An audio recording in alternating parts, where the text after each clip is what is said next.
Halo, selamat datang kembali ya bersama kami di sini di Garasi Trix, channel edukasi otomotif, di mana kami akan terus berbagi sedikit hal ya dan pengetahuan dalam bidang otomotif dan kendaraan yang nantinya mungkin atau yang nantinya saya berharap ini akan bermanfaat bagi Anda semua.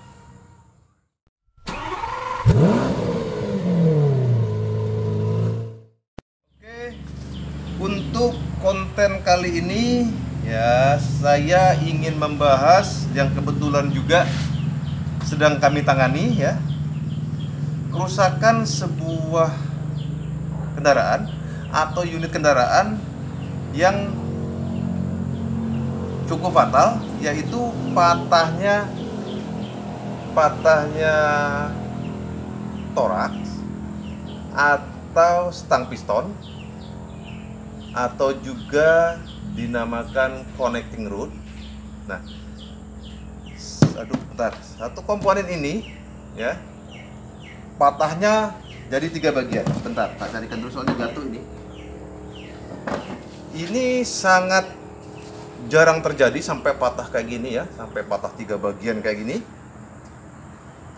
Pada umumnya juga cuma 2 bagian, dan akibat yang ditimbulkan biasanya sangat fatal, bahkan sampai memecahkan blok mesin. Itu bagi para mekanik senior mungkin disebut extra jos kabarnya itu ya, extra jos. Dan ini menjadi momok bagi pemilik kendaraan karena kerusakannya pasti luar biasa dan banyak biaya yang akan ditelan. Salah satunya adalah saya punya beberapa koleksi ya blok yang sudah pecah apa gimana akibat dari patahnya komponen ini. Dan untuk Anda ketahui juga, ini sangat sering terjadi pada unit terutama Toyota Rush.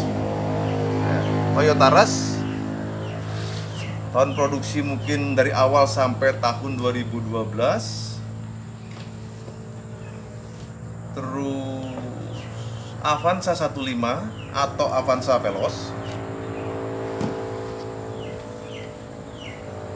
Grand Max 15, Lazio 15, dan semua mesin yang berbasis 3SZ ya, 3SZ. Karena apa?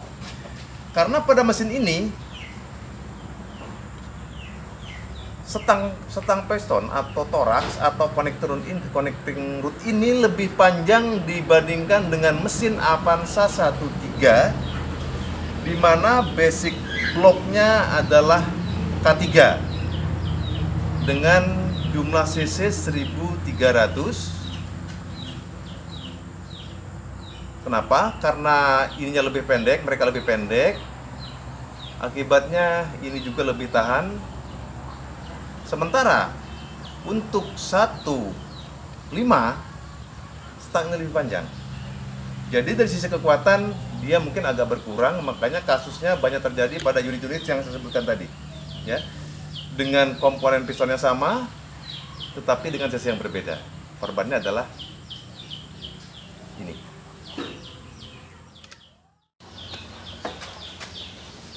Namun demikian, bagi Anda para pemilik unit ya, bisa menghindari kerusakan yang seperti saya sebutkan tadi ya, kerusakan yang seperti ini dengan 3 hal.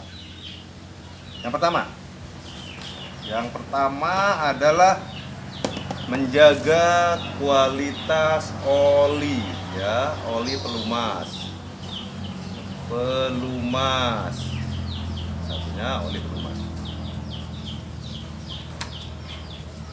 Untuk mobil produksi di atas tahun 2000 ya, usahakan selalu menggunakan oli berkualitas API Service SN ya, SN nanti akan ya, ini SN Nanti saya tunjukkan lewat gambar seperti ini misalnya.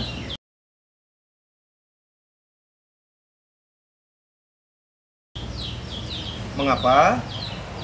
Karena oli yang memiliki AVI Service SN itu atau sintetik itu memiliki partikel oli yang relatif merata, sehingga dia bisa secara sempurna melumasi bagian-bagian dari sini, bagian-bagian bearing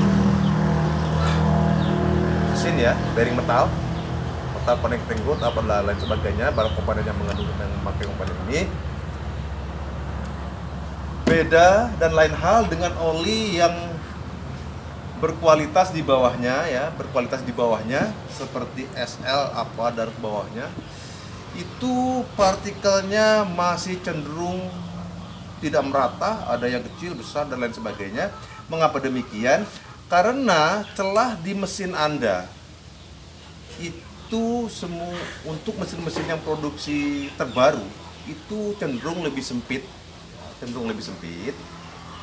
sehingga memerlukan oli yang berkualitas baik.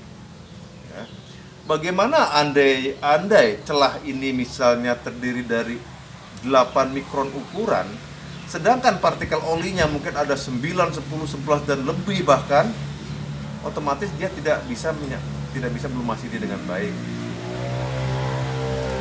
Sehingga bagian-bagian inilah ya yang paling menderita di mesin Anda apabila menggunakan oli berkualitas buruk.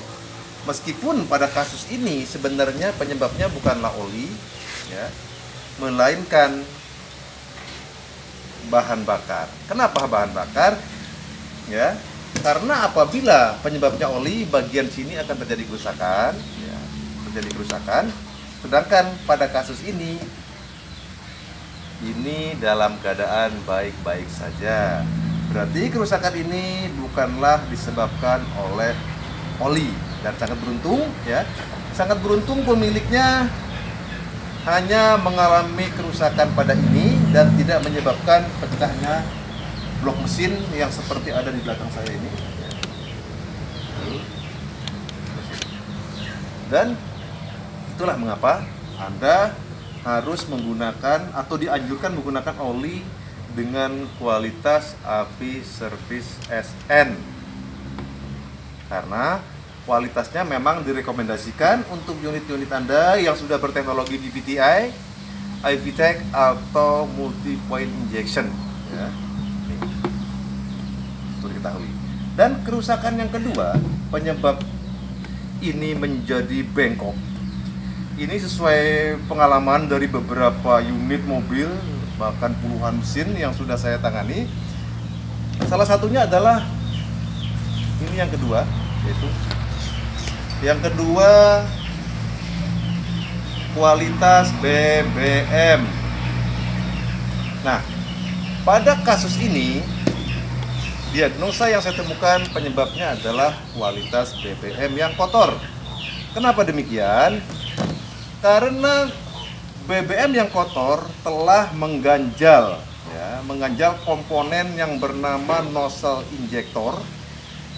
Nozzle injector sebentar, tak carikan dulu contohnya, stop dulu videonya.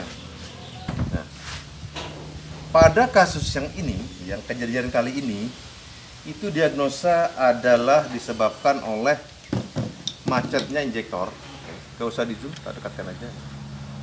Macetnya komponen nozzle injektor, di mana ini digerakkan secara elektronik lewat ECU ya. Nah, kasusnya adalah bahan bakar yang kotor telah mengganjal komponen di dalam ini ya, valve ya, nozzle valve-nya itu terganjal pada posisi terbuka, yang mengakibatkan ketika ketika pompa bahan bakar bekerja menuju common rail chamber, bahan bakar meluncur ke ruang bakar tanpa terkontrol karena nozzle injektor sudah terbuka lebih dulu. Akibatnya bahan bakar menumpuk di ruang bakar di posisi nomor 4, di mana yang patah ini adalah nomor 4, ya. Akibatnya seperti halnya mobil kebanjiran yang kemasukan air, bahan bakar yang terlanjur menumpuk banyak di ruang bakar juga tidak bisa dikompresi, ya. Ketika di starter, maka otomatis akan merusak bagian yang paling lemah, yaitu stangnya, ya, itu stangnya. Nah, bagian ini akan menjadi bengkok dan akibatnya patah seperti ini. Seperti ini. Itulah mengapa selalu disarankan menggunakan bahan bakar yang lebih baik. Dan mengenai konten bahan bakar saya sudah jelaskan di video saya sebelumnya, ya, silahkan dicek nanti. Ada video saya sebelumnya yang mengulas tentang mengapa kita harus menggunakan bahan bakar yang lebih baik. Itulah salah satunya adalah macetnya komponen ini, selain masalah-masalah lain yang juga ditimbulkan oleh buruknya bahan bakar. Oke. Dan yang terakhir, ya, ini setelah dua bagian ini adalah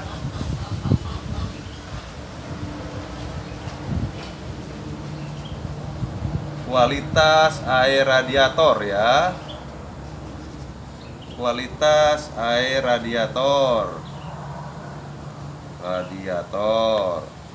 Oke. Loh, kok kualitas air radiator sih, Mas? Kualitas air radiator yang buruk itu akan mengganggu termostat atau sistem pendinginan mobil Anda. Tidak jarang menimbulkan overheat, ya, sehingga mesin Anda mengalami panas berlebih. Dan kalau terjadi panas berlebih, mengakibatkan kinerja oli juga tidak maksimal. Kalau kinerja olinya buruk, maka mengakibatkan macet di sini, ya, saling keterkaitan. Ini tertahan, sementara mesin akan lari, ya. Mesin ketika pada putaran tinggi tiba-tiba mendadak berhenti, otomatis yang akan kalah bagian terlemah, yaitu stang ini juga. Ini kasusnya seperti ini. Jadi itulah mengapa Anda harus benar-benar merawat mobil Anda, karena perbaikan jauh lebih mahal dibandingkan dengan perawatan, ya, perawatan. Itulah beberapa hal yang menyebabkan komponen ini jadi rusak. Dan bersyukur kali ini kerusakannya tidak terlalu fatal, tidak mengakibatkan pecahnya blok mesin, karena mungkin patahnya pendek-pendek. Dan saya juga lebih gampang menanganinya. Demikian konten kali ini saya buat, semoga tetap bermanfaat bagi Anda. Dan saya ingatkan kembali kepada para pemilik mobil, ya, terutama untuk jenis Toyota Rush, Terios, Luxio, Grand Max 1,5 dan Avanza 1,5 atau Veloz, agar lebih hati-hati terhadap kualitas oli, kualitas bahan bakar, dan kualitas air pendingin. Karena unit ini sangat rentan terhadap penyakit yang sudah kita ulas di awal. Dan salam hormat saya kepada para konten kreator yang bergerak di bidang otomotif pada khususnya, dan mereka yang bergerak di bidang teknologi pada umumnya, karena Anda semua telah turut membangun sumber daya manusia bangsa dan negara ini agar mereka menjadi manusia-manusia yang lebih baik. Itulah salam hormat saya bagi kalian semua, dan salah hilap mohon maaf. Jangan lupa untuk like, subscribe, dan komen apabila dirasa video ini bermanfaat bagi Anda. Dan salam kami dari Garasi Trix.